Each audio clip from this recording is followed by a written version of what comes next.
The cupping test is a crucial evaluation of sheet metal formability, primarily used for steel, aluminum, and coated sheets.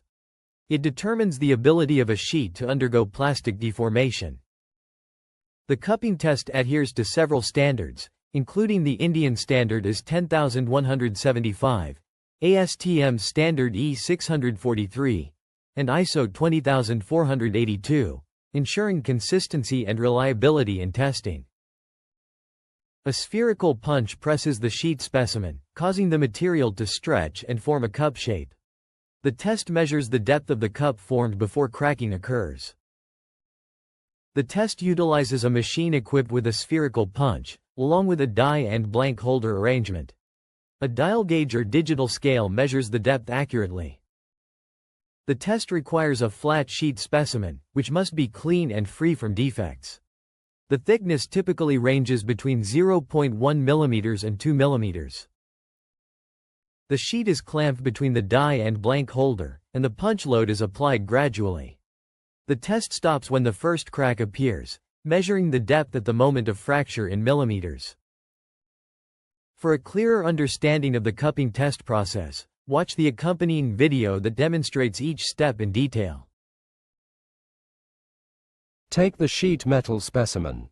Ensure the surface is clean, smooth, and free from defects. Place the sheet specimen between the die and blank holder of the cupping testing machine.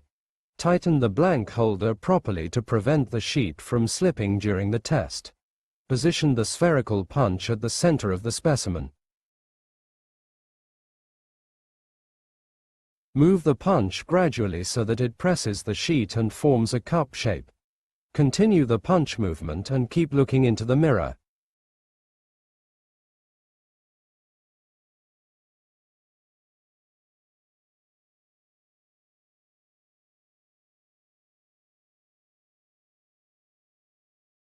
Continue until the first crack appears on the sheet surface.